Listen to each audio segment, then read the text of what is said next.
Hello, everyone. I'm Ellen McGirt, Senior Editor at Fortune, and editor of the Race Ahead newsletter on race and inclusive leadership. I'm honored to be your moderator today. Welcome to the inaugural Justice, Equity, and Inclusion Speaker Series brought to you by the Boston Globe, the Massachusetts Conference for Women, and State Street Corporation. On Black Women's Equal Pay Day, no less, the timing couldn't be better for this vital conversation. Now, before we get started, I want to review just a few basic housekeeping items.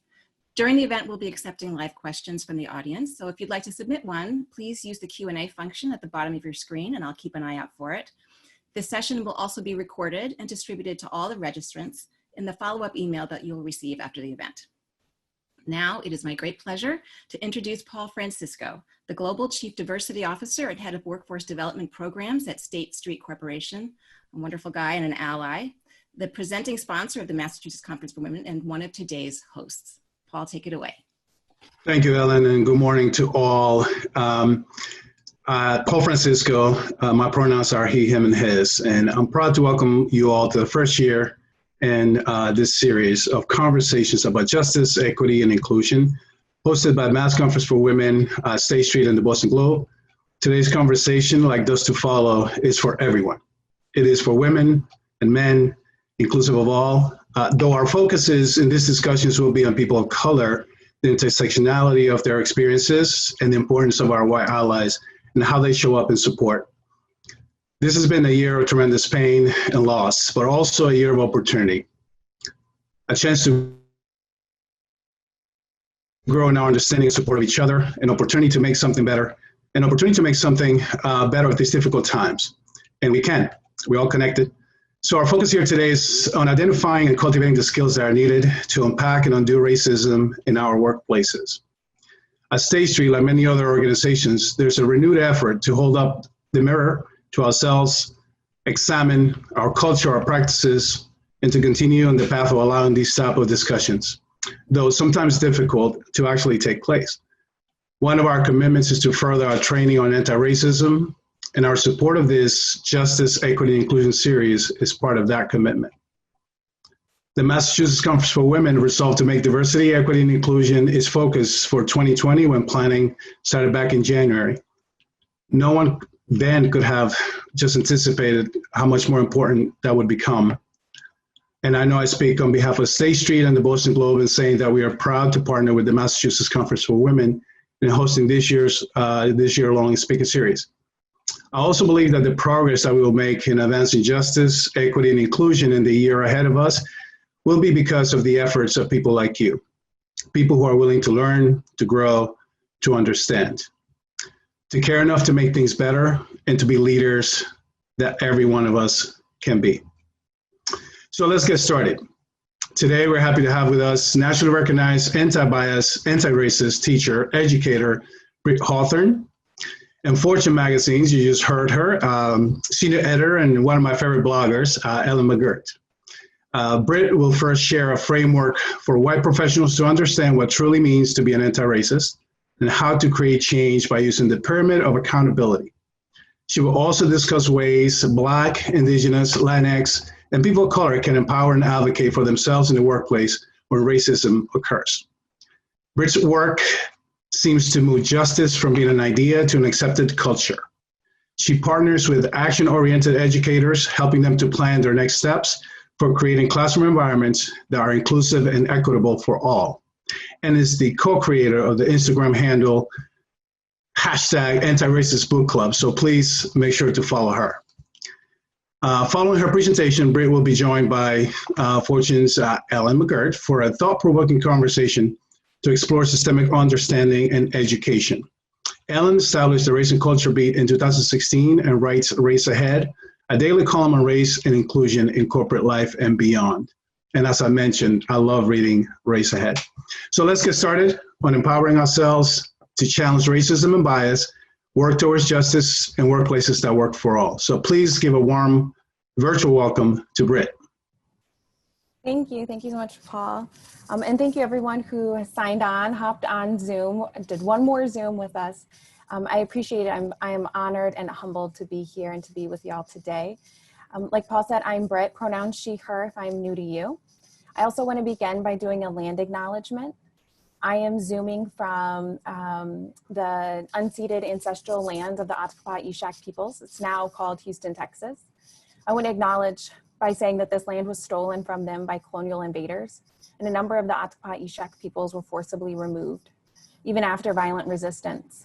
This land has been renamed, and I now live on this stolen land, and it is my deepest hope this land will be returned to the rightful communities. I know it's a long and messy process because more than the Ottapah Ishak peoples have lived and occupied on this land. And I also want to acknowledge the many languages that are spoken on this land today and have been spoken on this land. A land acknowledgement is just one tiny piece of the work. I realize that.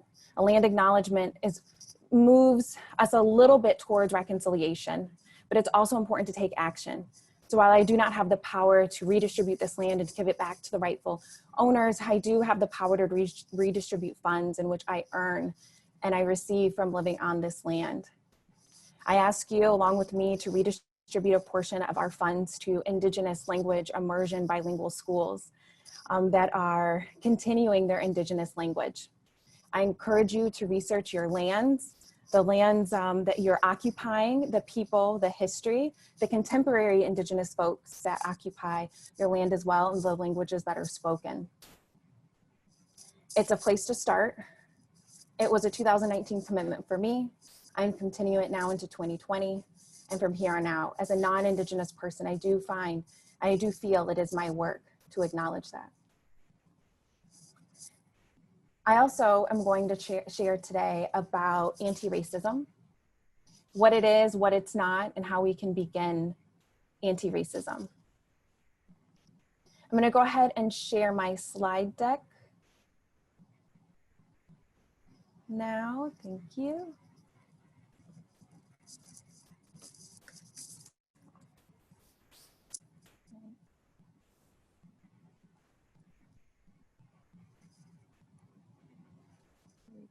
So I'm going to share a little bit about who I am and how I came to be, because I think it's really important that our history gives us context for where we are today. I am an anti-bias, anti-racist teacher educator. I've worked in education my entire life.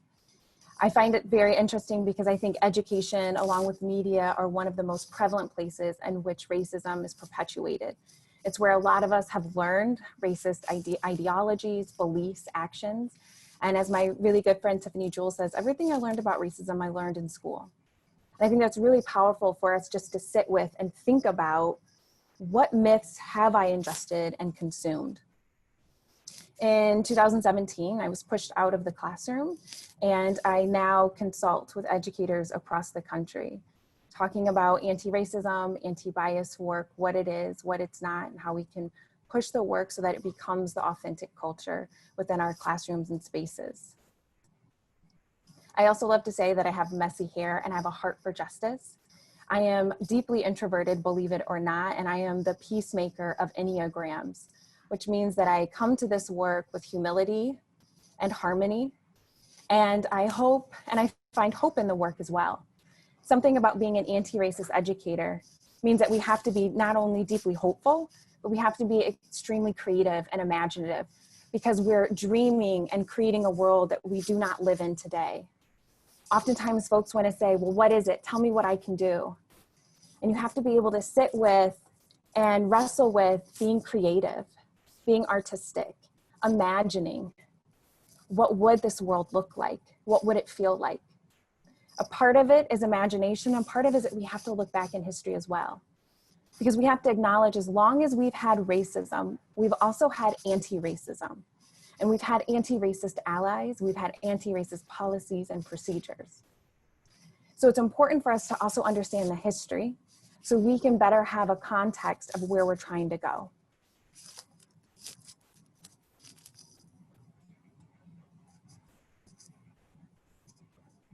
Anti-racism oftentimes can be a synonym. People will use it as a synonym for diversity or inclusion or social justice. And I think it's really important that we ground ourselves in a definition of anti-racism.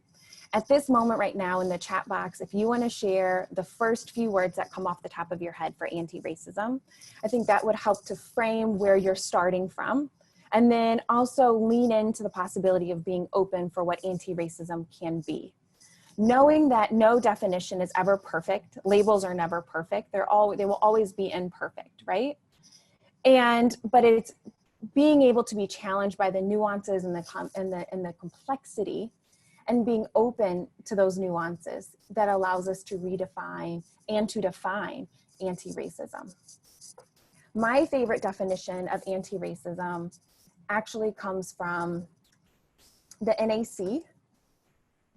And for me, anti-racism is really about a system. It's all about a system in which we're operating under. So we're moving away from the interpersonal or the individual, and we're focused on a system. Anti-racism is an active process. It's not something passive to be. You know, there's some folks believe that there's racist, non-racist, and anti-racism. And there's other folks who believe that there's racist and anti-racist. And I'm in that camp. Either we are or we're not. It's like, what are we doing here? If anyone's ever been in a bad relationship, you kind of know. We're either doing it or we're not doing it. So anti-racism means we're doing it. We're committing to it. And we're committing to it by looking at systems, organizational structures, policies, practices, and attitudes so that power is redistributed and shared equitably. It's so important that we focus on power is redistributed. This is what makes anti-racism different than, let's say, diversity or inclusion, which we're going to talk about a little bit more. It's also really important. A lot of times, folks, I work with educators, and educators will want to be an anti-racist educator, but that is it. Like, it will stop there. It's really important that you understand that anti-racism is a lifestyle. I like to think of it as lenses that you put on. It's like if you're driving down the street, and once you clean your windshield, you're like, oh, I have no idea it was that bad. I actually did that today. I was like, you didn't know it was that bad, so you clean your windshield. And then you continuously are cleaning the windshield because you want that level of clarity. Before, when your windshield's dirty, it's like you're confused. What's happening? I can't really see it. You clean it, and that's what anti-racism is. It's a lifestyle that we're constantly committing to. So anti-racism means that you have to be anti-racist within the workplace, but within your own personal life too, and any other place that you're going. Whether that's a faith-based community, if you're a part of a community organization, if you're part of your children's school, if you're part of a volunteer group, you are always looking for anti-racism. So it's an active belief system in all parts of our lives.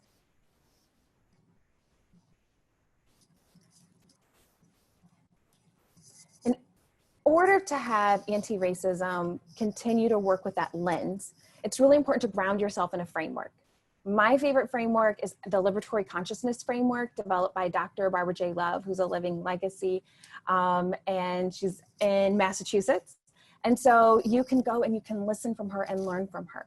But this framework is super accessible for anyone who has internet access. You can Google Liberatory Consciousness Framework, a PDF will pop up. It's a handful of pages for you to read. And what this framework asks all of us to do is to start in awareness. Awareness is just me realizing I don't know what I don't know. Awareness is acknowledging this is new language for me. This is new context for me. I'm in new waters. Then oftentimes what happens is folks will move from awareness to action. We don't want to do that because harm will happen. You actually want to pause. So within the workplace, when you start to have that awareness, and I like to think of awareness always shows up in my body. I always get a feeling when something isn't right. So you're in the workplace and someone says something. You feel energy. A memo comes across your desk and you're like, oh.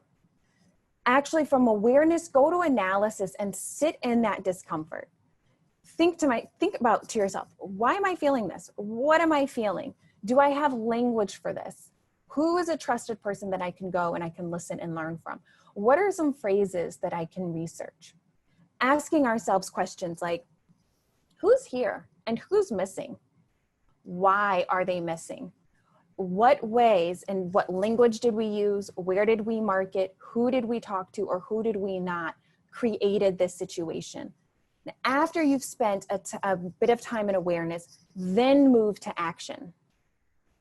When you move to action, that's where you say, okay, we're going to try something different here. But it's not enough just to try something different and then move on. You have to move to accountability and allyship. I often think about this as a cisgender, heterosexual person myself, that in order for me to be an active ally to the LGBTQ community, I have to build awareness. I have to say, well, how come I didn't know what cisgender is? How come I didn't know about pronouns? How come nobody taught me, right?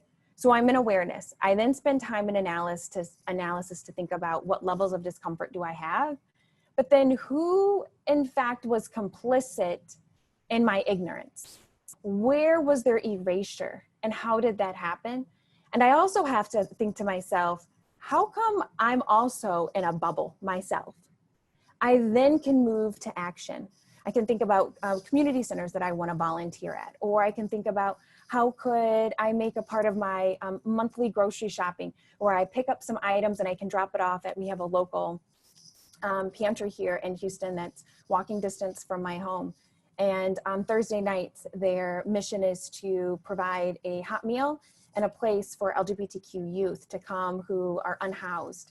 They can come have a hot meal, they can hang out, and then there's a closet in which they can shop at. How can I make that a part of my monthly Target shopping or grocery shopping? I can purchase things and drop off. And then there's a level of accountability and allyship. Accountability and allyship is where we have to live into the space of having a brave space. I oftentimes will hear a term safe space, and if you've ever heard the term safe space, you can drop that in the chat box too. Safe space is really popular, particularly in universities and within academic spaces, but I'm seeing more organizations, workplaces, and schools using the term safe space as well.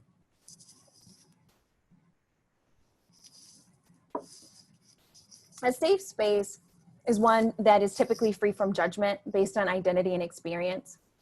People are often heard and they're listened to without any type of fear or repercussion or pressure to educate other people. And so while learning might occur in safe spaces, the ultimate goal is to provide support. It's important to understand, again, where did the term safe space come from? It was a term that was coined by the LGBTQ community in the 70s and 80s, particularly when they were experiencing a heightened level of violence. And so they would say this space is going to be safe. Safe spaces mean that they're safe for a particular identity. So within that space, it was safe for the LGBTQ identity.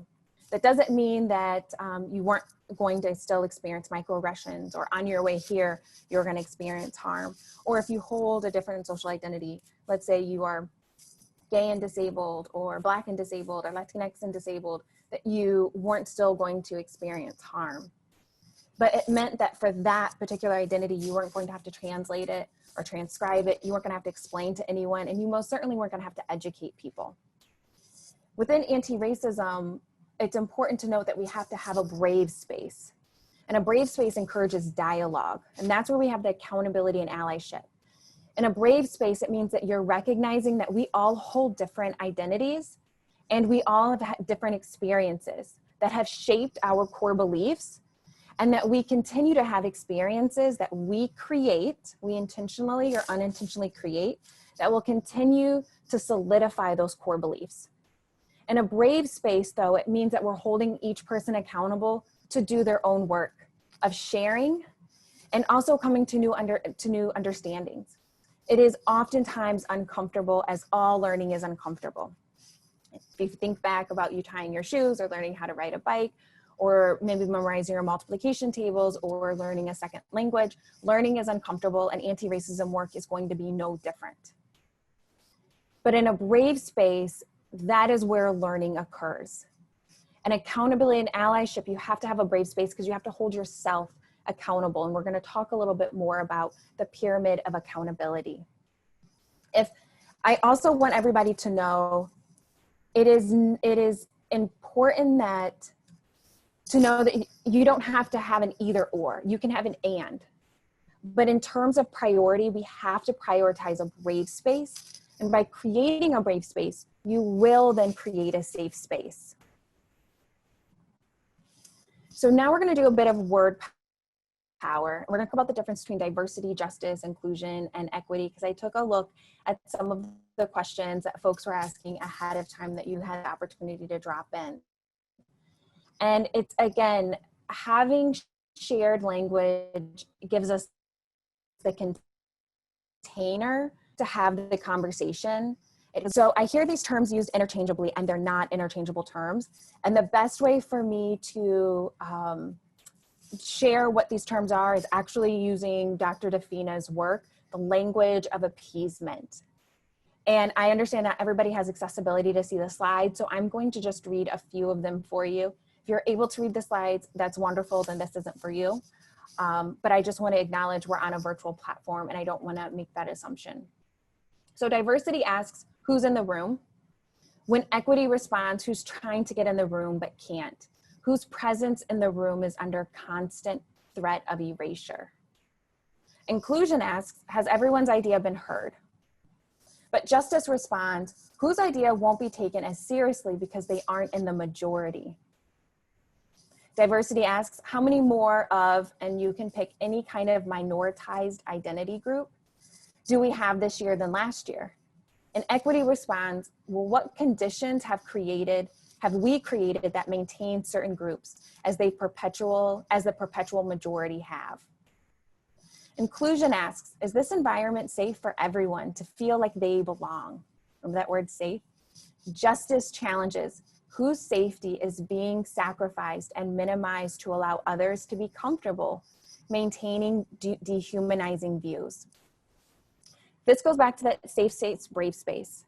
What I have experienced in my work is that I oftentimes will call someone else in and I would say, oh, I don't know if you know what you said is really rooted in racism, and I would like to share why.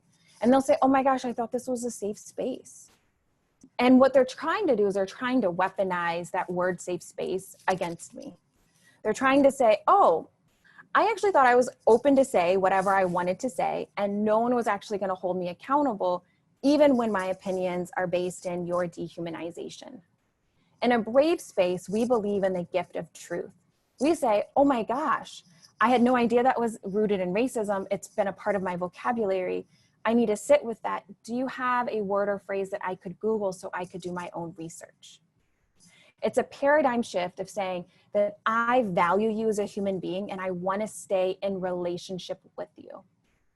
Anti-racism work is at the core is about relationship, and it's about community. The term community oftentimes is also used out of context. And when you think of the word community, you also have to think of the word accountability. When we're in community, that means that we're accountable to one another for what we do and don't do, and for what we say and we don't say. And I have the power and the right to call you in as an act of love so that I can stay in community with you. If someone hasn't given you that gift of truth, you're gonna have to sit with, why isn't someone comfortable with telling me when I've hurt them, when I've harmed them, when I've made a mistake? And think about also at the core of it, is this relationship, because the other person's thinking, is the relationship worth it? And so you have to realize, maybe they don't feel like the relationship is worth it. And if I value this relationship, I'm going to have to work hard at asking questions and letting the person know, hey, could you tell me when I have committed a microaggression, when I've said something that's small and subtle and I didn't mean to, but that was my impact? I also think about intention versus impact of my houseplants. I have lots of houseplants. I love them dearly. And my intention is for them to live a long, fruitful, green life. And sometimes my impact of either overwatering or underwatering, or I need fertilizer, or I honestly sometimes don't even know. I end up calling my stepmom, like, can you look at my houseplant? What is wrong with it? But that's the impact of it.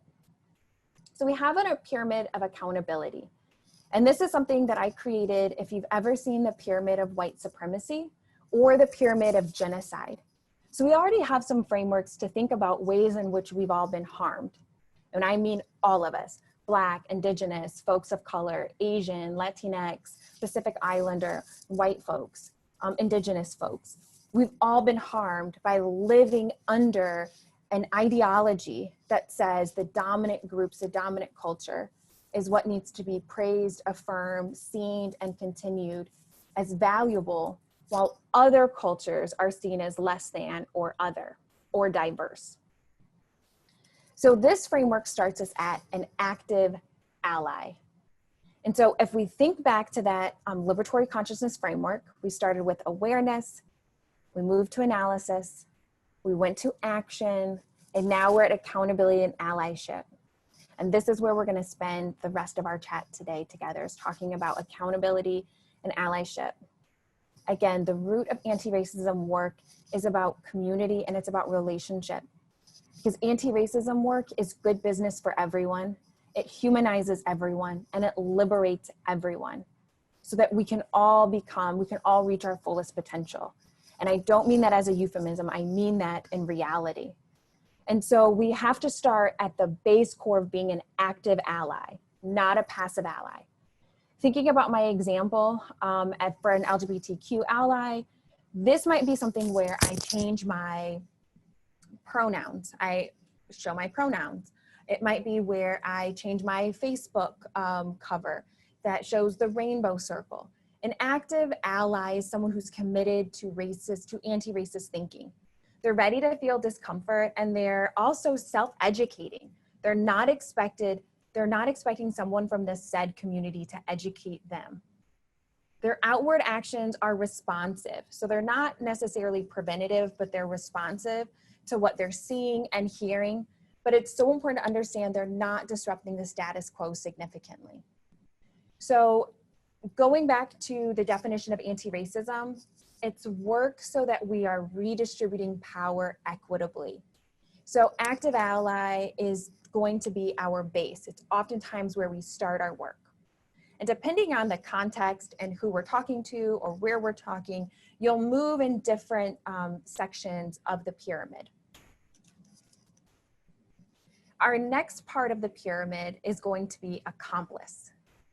And so I love the changing of the terminology accomplice. Accomplices are proactive, they're preventative, they're sharing their personal stories. They don't mind saying, oh my gosh, I had no idea that I unintentionally perpetuated white supremacy culture, or I'm performing whiteness. They are recommending and recruiting other people, which also means that they have to share, they have to make space so other people can take space. They're interrupting jokes and harmful comments. They're saying, that joke really wasn't funny. Could you explain that to me? Or they're saying, you know what? That comment, that's unfair. It's rooted in racism and it's really not going to be allowed around me. Either you can stop or I'm going to leave. They're challenging stereotypes, which means they have to do the active work of understanding, well, what stereotypes are certain communities under constant threat of having? And how does that affect them? I love in the book, So You Want to Talk About Race, the author talks about the stereotype of folks of color are often seen as being late, and they have a stereotype. And it's not as, oh, well, that's just, no harm, no foul. People are late.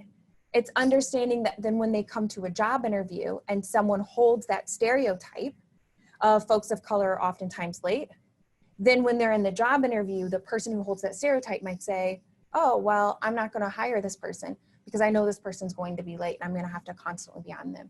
It's understanding that stereotypes harm and they have a systemic effect. They have a systemic ripple effect that disproportionately affects folks.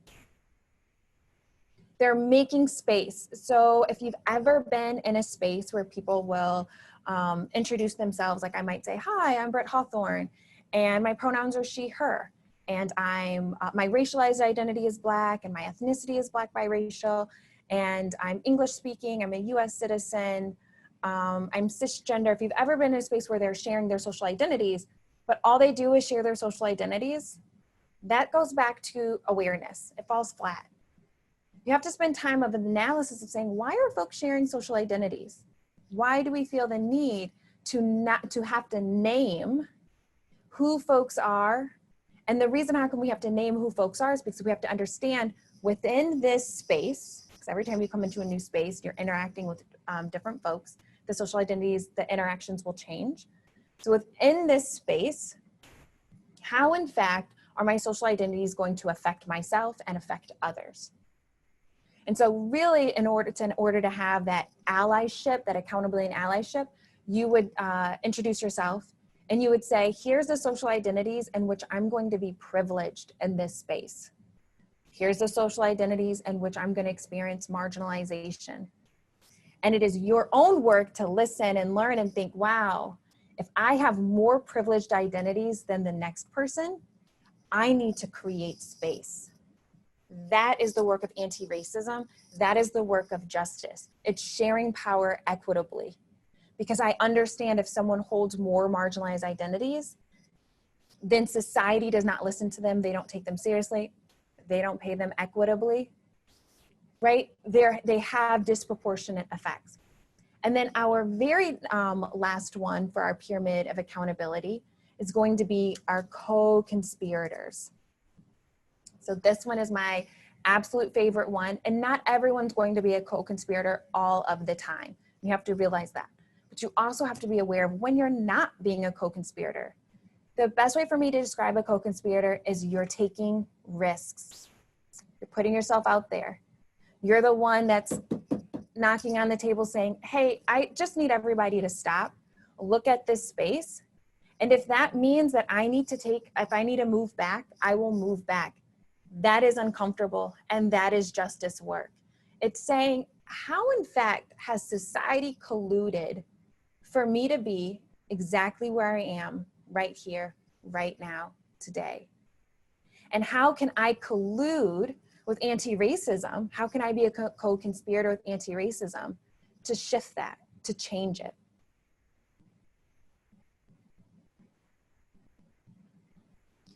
Co-conspirators are aggressively decentering whiteness.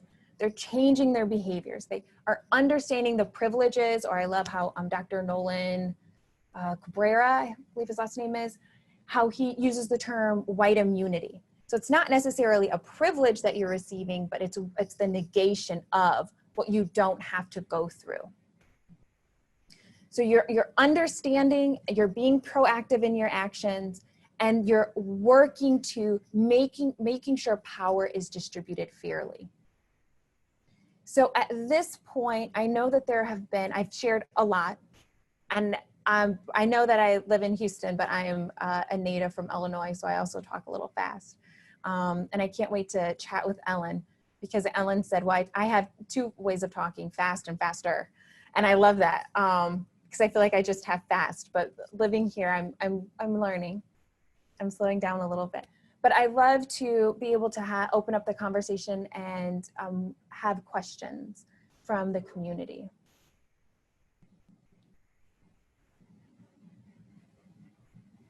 That was wonderful. Thank you. Thank you so much. Greetings from my basement office in St. Louis on the land stolen from the Osage, Quapaw, Missouri, and Chickasaw peoples as a result of the 1830 Indian Removal Act.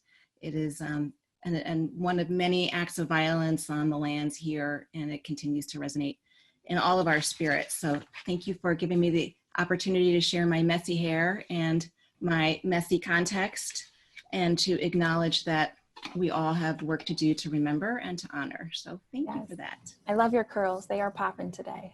I diffused. I made an effort. I diffused too. That's the way I honor the curly haired community. Yes. We have an amazing thing going on in the Q&A here. So I'm going to try to incorporate all of that energy and all of those questions into our conversation today. But I wanted to begin with the fact that we're really at an inflection point in this country and in the world. And we obviously need everybody on board to make the most of it. You mentioned that you were pushed out of teaching and pulled into consulting around 2017. What was that transition all about? And then my real question here is, what have you seen in the last 3 years that gives you hope that this inflection point is actually different? Okay, that's such a great question. So I was classroom teacher, and I'm doing all this great work with my learners. I worked in what I would consider a very progressive public school here in Houston. But my children were also going to the same school. My children are Black boys going to the same exact school. And their experiences was not the same experience as my learners. And so as I'm teaching my learners about this pyramid of accountability and how in fact, and by the way, I know some folks on the call on the Zoom might say, aren't they too young? You should follow me. Long story short, never too young. But as I'm doing all of this great work, I'm realizing the things that I'm teaching about, the things that I'm learning about, the things that I'm sharing about, my two children are also going through it. So my partner and I, we decided to homeschool our children as an act of resistance against white supremacy, as a way that we can affirm their many identities. We can show them ways that we can embrace differences because we can curate a different lifestyle. And also really show them how they can be allies to communities that they're not a part of, but also how they can resist stereotype threat, resist feelings of imposter syndrome, feelings of you're not worthy, you're not good enough. And then, so I've been doing this work now for a few years full-time. And for me, what brings a lot of hope, I deeply believe that racism is learned. I believe racism is learned, so I believe that racism can be unlearned. And I believe that racism is by design. It has been designed through policies and procedures. So I also believe that anti-racism can be designed. And so if we have a small enough movement that's passionate, that has that heart for justice, that's saying, I am willing to take a risk and I'm willing to redesign a system that everybody can play in and everybody can reach their fullest potential. That brings me a lot of hope. And in education, it happens. Yeah, no, I feel it too. I have big questions about how to deal with people who are resistant, and also for Black women, how to stand up and survive and empower ourselves. But first, we're really stuck on ally and accomplice in the Q&A. Really stuck on the language and not sure that accomplice feels like the right vibe for this kind of work. It feels like sneaky, criminal, has a negative connotation from another context. Could you dig into that a little bit, please? For sure, because that is something, and it's very interesting too, because oftentimes I receive that feedback, particularly from white folks, that they'll say, ooh, because they do not want to be associated with any kind of criminal activity. And I think doing some real deep work around our criminal justice system, doing work around ways in which we have criminalized people. And we then don't want to associate, but then also understanding that racism is so systemic within this country. It is, and that's where you get that non-racist ideology.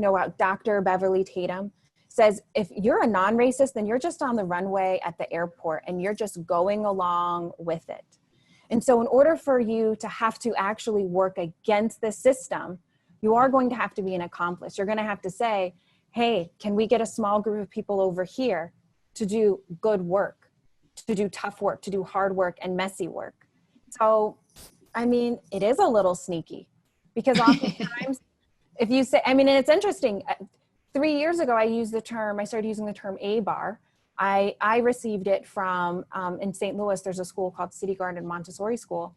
And I started using the word 3 years ago, A-bar, and people were so resistant to anti-racist. They were like, oh, that word, could we think of a different word? Could we use the word peace? Right. And understanding accomplice is active. Yep. Right? Same thing with anti-racism. It's active. Equity, active. Equality, not active. That's your destination. It's where you're trying to get to. You're using equity to get to equality. You're being an accomplice to get to peace. But it's peace and equality that's not the way to get there. They're not verbs. No, not at all. And that leads me to the other big questions out there, which is really dig into brave space. What is that? What are the nuts and bolts of creating one in the workplace? And how does that really relate to decentering whiteness? What does that look like for a person who's going to work in their Zoom today? What are some of the good models for that? Yeah, so first thing, if you're already within an existing organization or structure, everyone's going to have to just hit the pause button and then start to name the values that already exist within your organization. There's a great document called Characteristics of White Supremacy Culture. You can look it up with any list. all lists they're never exhaustive. They're always a starting point. There's always things that are left off. But if you look up that list and start to ask yourself, and within my workplace, how many of these characteristics are existent? And then they have antidotes, a part of that. Look at antidotes and say, these are values that we want. From the values that you want, create agreements. From the agreements, that is how you have the brave space. So having agreements for curiosity, having agreements, we're a curious workplace, that we welcome all questions. If anyone's ever been into a workplace, particularly folks of the global majority, where you didn't want to ask the question because you were afraid how someone might perceive you if you asked the question, it's not a healthy work environment. That's not embracing a level of curiosity of saying, I'm a partner and I'm here with you. And I also wasn't born knowing everything either. So how can I support you? So that's really, long story short, values, agreements, brave space. But if you're already in an existing workplace, you're going to have to put a pause button to say, what in fact exists? What do we want to keep? So we don't always throw the baby out with the bathwater. What do we want to keep? And then what do we need to change? Okay, and then so the disentering whiteness piece, a lot of chatter on that. What's something that you can start doing today that would make sense? Or what does it look like in the ideal? Yeah, I'm curious about the chatter. Is it chatter like, what does decentering whiteness mean? Or is it like we already have bought in and... Let's start, what does it mean? And because that's going to lead into my next question. Okay. So decentering whiteness is acknowledging that whiteness, number one, is a social construct like race, social, political, and economic construct. And whiteness was created for domination. So we have to all start there. Might have to take a deep breath with that, and I will say it again. Whiteness was created for domination. So when, if your ancestors immigrated here, knowing that they gave up a part of their cultural identity, their ethnicity, in order to be subsumed into whiteness, to receive and reap those benefits and privileges or immunities.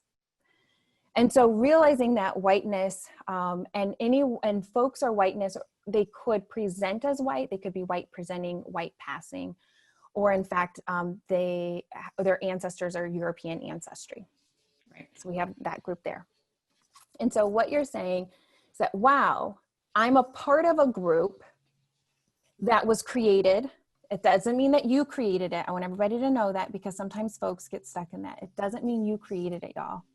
Right. And so you're part of a group that you realize we're dominating, we're taking up space, and we're holding power. And so I'm going to decenter. It doesn't mean you decenter your humanity. It means that there's a group, you have to see yourself now part of a group, which I realize within education, particularly, we've never showed white folks a part of a group. They were always individuals and everybody else was part of a group. Even when I talk to teachers, they'll say, all the black kids are sitting together in the cafeteria. I'm like, oh, all the white kids are sitting together too. Or they'll say, well, that's a black school. I'm like, well, this is a white school. So you have to see yourself a part of a group and say, wow, our group is dominating. How can I create space? All right, and so for a very simple example that we hear a lot now is making sure that you're not on an all-white panel if you're a white or white presenting person at a conference. Yes. Asking the bigger question, not just where are the people, but why are they having trouble getting here? Yes, and also do the work of having a list. Like I think the other day someone had asked me if I would be on a panel, and I said, could I have a list of everyone and their picture for who's going to be on the panel? Because I also realize as a Black biracial person, right? That folks are like, Britt, will you be on a panel? And I'm like, let me see if I can create space for my darker siblings. And so I can look at the panel and say, I don't see any Indigenous folks represented, and that's perpetuating this erasure. So here's a list of folks. So you have to do the work of, before you accept who's here, going back to those questions, who's here, who's not, why aren't they here? And then do the work of offering, of holding. It's not just open the door. You got to hold it open and say, how many folks can I get? And that also means, you don't have to share a quick story. I have a person I work in solidarity with. They're an anti-racist white person. And I submitted a proposal to do a workshop and it got denied. Submitted a proposal to do a workshop, got denied.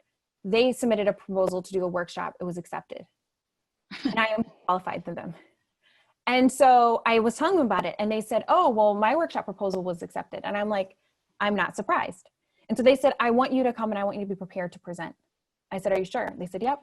So they got up there and they did their intro and said, and now I'm going to create space. I'm going to physically create space, and you're going to listen to Brett Hawthorne. And handed me the mic, and they sat down. That is what it means to be a co-conspirator. That's what it means to take a risk. They may or may never not get invited again, but they created space. So we are living in a time where there's a lot of brand new diversity and inclusion committees popping up throughout corporate America. It's a very exciting time, making big promises, making big statements. They're in primarily white organizations, they're primarily white committees in many cases, because that's just the way it works. And there's always a couple of already exhausted people of color on them, and happy Black Women's Pay Day. So what, in your experience, what's your best advice for having these groups that are really under pressure from their stakeholders to say and do something different, get up to speed? Because we have a lot of people who are naturally resistant, or really, to be more fair, so early in the process that I can already sense the overwhelm just in my audience. I'm not racist. Why is this identity politics? Like, you can just feel the frustration starting to grow at a very basic level. What's your best advice for helping these groups be more successable more quickly? Yeah. Please solve the world's problems, Britt. I know I'm so sorry. I'm so sorry. This is how it is. People are like, just tell me, give me the plan, right? Tell me. And I can do it. Like, I can execute so well. And I'm like, I know you can, I know. But the work is a part of a community. And so anti-racism work is outcome-based work. So from the get-go, know your outcomes. Create your outcomes and say, this is what we hope to see in 1 year, 5 years, 10 years. And then move from your outcomes to then create actions.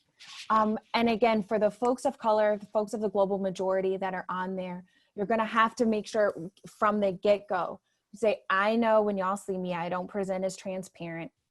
Spoiler alert, I am Black, I am Hispanic, I am Latinx, and everyone kind of gets a giggle out of it, but it's no, I really need y'all to know that, and I need everybody to do their own work and get really clear about what is your own work and then what is my work. Making sure you also have those agreements around getting comfortable with saying, what is the word or phrase I can Google, and so I could do my own work. And then also making sure that white folks are holding other white folks accountable within those committees. And so when you hear something, say something, even if it's just a pause. I don't have all my words together yet. I'm going to get them together, and like, everyone give me 30 seconds. But, Liz, I'm going to say something back to you because I know what just was said wasn't right. It is not the person of the said community's job or responsibility to not only have to experience the racism, but then also call it out, correct it, and comfort the feelings. Like, come on, y'all, my white, anti-racist white folks, it is your work. If we have to experience it, then in fact, y'all can talk about it. And that's all we're asking to do, talk about it. You can do it. We know you can, we believe in you. This goes back to the brave space thing, and even if it's not a formal construct, but just creating a culture. Because I'll tell you the problem that I hear the most, and I call it the redemption issue. You get somebody who's a manager already under a lot of stress, it's a pandemic, everything is a mess, and they say something wrong. They drop the all lives matter thing, or they, cheer for the wrong team and say, a racist mascot kind of thing. And they don't feel called in. They don't feel that they're in relationship. They feel called out. And they say the perfunctory, I'm sorry, blah, blah, blah thing, and then they ghost, they disappear. And that's the thing that actually happens the most in my reporting. And so the person who was on the other side of the microaggression or incident doesn't get developmental feedback, doesn't get asked for, doesn't get given opportunities. And it becomes this weird career slow death, which makes all of the things that they're already up against even harder. How do you deal with that? What's the follow-up for the enlightened anti-racist manager to bring that person back in when they're, I know it's easy to make fun of white fragility and white feelings, but it really, it derails people. This kind of humiliation really derails people. Yes. I think Please so. fix that one too. I know, I'm going to start with the people of the global majority. You have to know you cannot be codependent on the other person's feelings. And I know that's really, really hard, but I just want y'all to hear me say, you're not responsible for other people's feelings, because it's just a great reminder. And for you to know that that's them and not you. But in reality, what happens is, and what I oftentimes, I call it as retaliation. And so for the manager, they might not see it as retaliation, but that is, again, that impact, intention versus impact, that's what's happening. Is now I'm feeling fragile. And so, and we think retaliation again as being something that's like aggressive or intentional. And we're not realizing that retaliation can also be subtle and it can be quiet. And so for that manager, it's important to know, did the person like, okay, I'm feeling my feelings, I'm feeling the discomfort. Let me just put that in a box for 30 seconds and let me come back to what they said. Was it truth? Were they giving me the gift of truth? If what they said, will this make me better, make the workplace better, make the work better? Yes. Okay, come back to your feelings, because those feelings are real, so come back to them. Sit in those feelings, but also share those feelings with the other person and just say, hey, I want you to know what you said, it bothered me, like it stung. Like I got a knot, and immediately I started to get defensive, and I started to shut down, and I want to acknowledge it. I also wanted to acknowledge what you said was the truth. And I need to do some work maybe with you to get to where you're at, but I just want to acknowledge how I'm feeling. And when you're in relationship with someone, it is always okay to tell the other person, you know, what works really well for me is like a quick email and saying, hey, can we talk for 30 seconds? Can we talk over coffee? Someone else might say, what works well for me is you just get in there and just tell me the truth, just rip the Band-Aid off. Someone else might say, wait, weekends are great for me.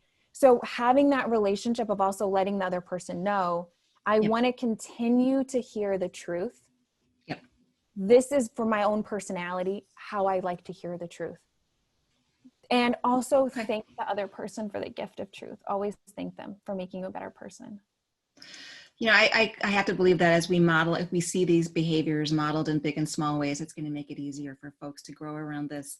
I wanted to dedicate the minutes that we have remaining. I could talk to you all day, I'm sure you hear that all the time, and center women of color, particularly Black women at this time. And your best advice for surviving this experience and counter-programming ourselves. You know, we're told to be nice and quiet and don't speak up and blend in, assimilate, be funny, you know, all of the things. You know, just be a lighthearted presence and it'll all work out. None of it is working out for us. It's just getting worse by the minute. Pay inequality. So, yes, Black women, Black mothers, women of color. What's your take for how we survive these days? I think healing is really, really important to know. There's a great book called My Grandmother's Hands. I cannot recommend it enough. And the book is centered around healing from the racism, the trauma that we experience from the racism. And knowing that we're not going to intellectualize our way out of it.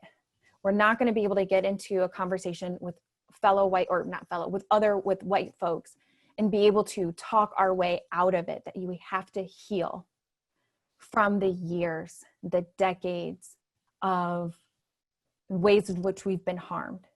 It's important that we realize too that white supremacy is the enemy. It's them and it's not us. And it's not our people. And we don't need to just try harder or be more or find that balance, that imaginary balance that doesn't actually exist. You know, they're like, be pretty, but not too pretty. Be smart, but not too smart. Be right, but not too right. And it's like you're always trying, you spend so much time in that cognitive strain, trying to figure out how can I navigate this as a level of survival. So healing is a big one. Also knowing that you owe it to yourself to watch your body, to take care of yourself. I know that's easier said than done, but take care of yourself and experience joy, to find ways that you can protect yourself from living in these conditions and working in work environments that are not welcoming, that say they're inclusive, but they're not. So finding ways that you can also set boundaries, by saying, gosh, I would love to take on that project. Which other project are we going to take off my plate? Being able to say, I believe in that project and I want to make sure that project is going to be successful, and I'm not available after 5 p.m. So I'm not going to be the person to make that project successful. And to know you don't have to be Superwoman. You don't have to be Superwoman. That is a lie that we have all been told. And as you already said, Ellen, it's not getting us where we need to be. No, I know, but I do feel from my audience in particular, and just in my travels in life, that if there was ever a time to sprint, it's now, with a fateful election and so much hanging in the balance. So what is your best advice for Black women and women of color to ask for the help that they need in that work right now, big or small?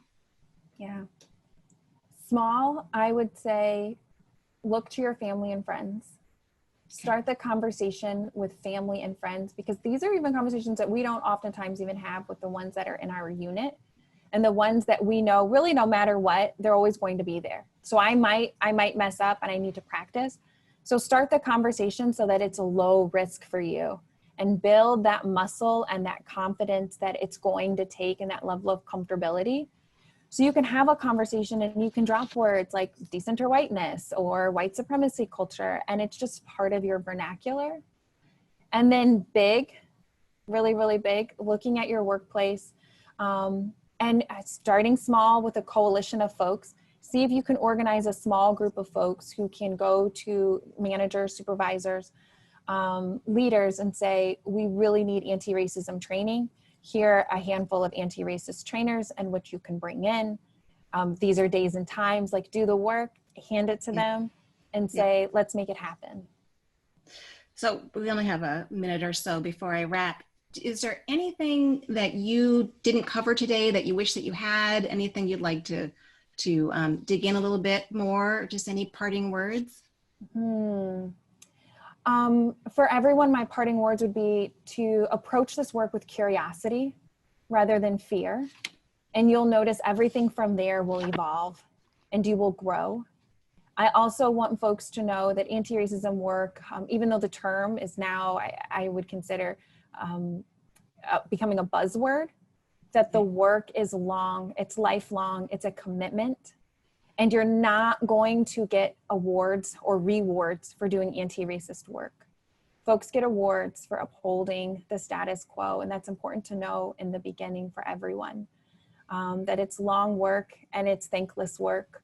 But again, I'm hopeful, because through this process of evolution, you're going to see your community change, and it's going to change into a collaborative community. Perfect. That was just the perfect way to start my day too. Britt, thank you for your brave and curious heart. We really appreciate you being here today. On behalf of the Boston Globe, the Massachusetts Conference for Women, and State Street Corporation, thank you all for being here and your amazing energy in the Q&A. It was just wonderful to be around all of you. It was definitely the inspiration I needed today. I'm going to walk into my rest of my day a little taller.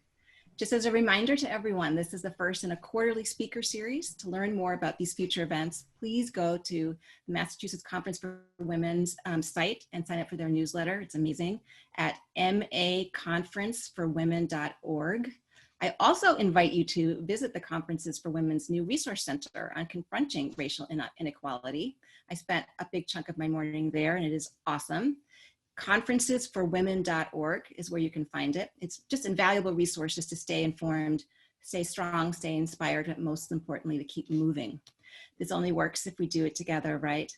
Again, thank you to everyone for this wonderful convening. I hope you invite me back, and have a great rest of your day. Thank you all.